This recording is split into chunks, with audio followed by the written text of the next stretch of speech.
जैसे नारद जी जाकर के मैया जी को प्रणाम करते, माँ बोली कि नारद जी आप बड़े दिन बाद आए। नारद जी कहते देखो मैया, हम गृहस्थियों के यहाँ नहीं जाते। क्यों नहीं जाते? क्योंकि हमने सुना है गृहस्थी के यहाँ बहुत लड़ाई झगड़े होते हैं, इसलिए हम बचते हैं जाने से।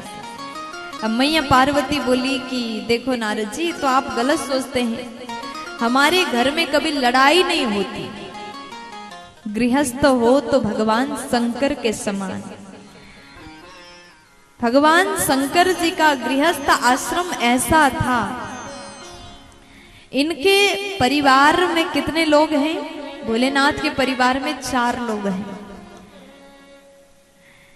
भगवान शंकर जी, माँ पार्वती, गणेश जी और कार्तिकेय जी, ये 4 लोग हैं।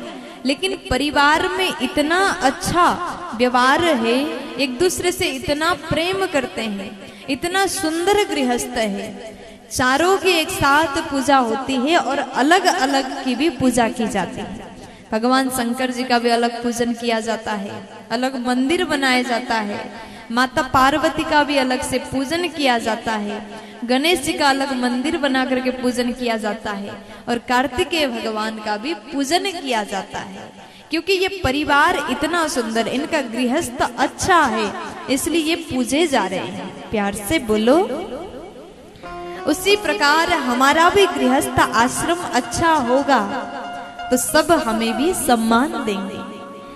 आज मैया बोली देखो नारद जी, आपको लगता है कि हमारे यहाँ लड़ाई होती है, लेकिन ऐसा नहीं होता। नारद जी ने पूछा प्रभु अभी कहाँ हैं?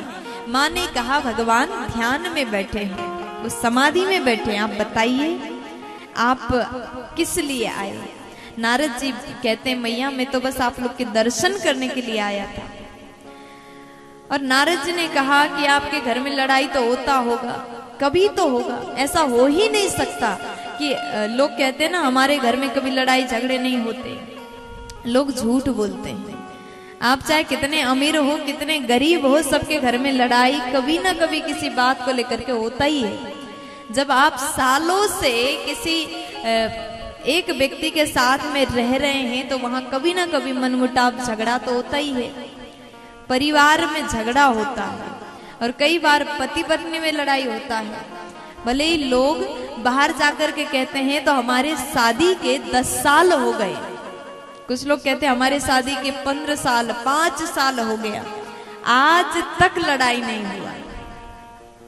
कहते ना, आप लोग भी कहते होंगे अपने दोस्तों के साथ में बैठ करके, शादी के 5 वर्ष हो गए लेकिन लड़ाई आज तक नहीं हुआ।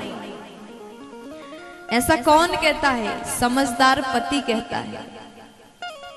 लेकिन पति समझदार ना हो तो सबको बता देगा, आज हमारी पत्नी ने ऐसा कहा, खाने में ये बनाया वो बनाया। जितना हो सके अपनी पत्नी की बातें बाहर जाकर के ना बताएं। अगर आपकी पत्नी आपके साथ में लड़ाई भी कर रही है, समझदार पति का लक्षण वही है, चुपचाप से बैठे सहन करें। आप प्यार से समझा दो। दुनिया की हर नारी एक भाषा समझती है, वो है प्यार का भाषा। अगर आप अपनी पत्नी को कंट्रोल करना चाहते, बस में रखना चाहते हैं, तो आप कभी कभी उसके लिए गिफ्ट ले आइए, कभी कभी अच्छे प्यार से बात करिए। आपकी पत्नी बहुत ज्यादा लड़ाई करती है, झगड़े करती, परिवार को तोड़ने की बात करती है, तो उसको बैठ करके अच्छे से अकेले में समझाइए। और जो पुरुष परिवार के लोगों के सामने अपनी पत्नी को चिल्लाता हो, परिवार के सामने अपनी पत्नी को डांटता हो, उसका इज्जत ना करता हो, आपकी पत्नी जीवन में कभी सुधरने वाली नहीं है। इस बात को लिख के रखिएगा। लेकिन आप परिवार के सन्मुख सम्मान देते हैं तो उसको अपने आप लगेगा मेरा पति कितना अच्छा है, सबके सामने हम गलत भी कर रहे हैं तो भी हमें सम्मान मिल रहा है। इसका अर्थ है हमको बदलना होगा, सुधरना होगा। और ऐसे पति बड़े समझदार होते हैं। प्यार से बोलो। लड़ाई किसके घर में नहीं होता, लेकिन एक दूसरे को समझ करके चलना जरूरी है। आज मैया ने कहा सच में हमारे यहाँ लड़ाई नहीं होती। नारद जी ने कहा कभी तो हुआ होगा, मैया बोली देखो नारद जी, ऐसा है कि हम लोग एक दूसरे को अपनी बातें बताते हैं, और जिसके यहाँ परिवार के बातें सबको पता होने लग जाए तो सब मिलकर के समाधान निकलने लग जाएंगे। लेकिन आप अपनी बात ऐसा सोचते सास को पता ना चले, कहीं जेठानी को पता ना चले, तो ऐसे स्थिति में आप फंस जाओगे, अकेले पड़ जाओगे। इसलिए सबको बताइए, परिवार तक बात बताना चाहिए, लेकिन परिवार से बाहर नहीं बताना चाहिए। किसी किसी माताओं का आदत होता है, ससुराल में कुछ भी हुआ, कुछ भी छोटा सा भी कुछ खराब हो गया, बिगड़ गया, फ्रिज भी खराब हो जाता है, तो पहले ये नहीं कहेंगे सबको बताएंगे इसको कैसे ठीक करवाएं, ये नहीं। मायके में फोन लगाए, माँ जानती हो आज हमारे यहाँ फ्रिज खराब हो गया, आज हमारे यहाँ टीवी खराब हो गया, आज हमारी सास ने हमको ऐसे डांट दिया, देवर जी ने अपने कपड़ा हमसे धुलवाया। ऐसी पंचायत जो नारी करती है ना, उसका गृहस्थ आश्रम कभी अच्छा होने वाला नहीं है।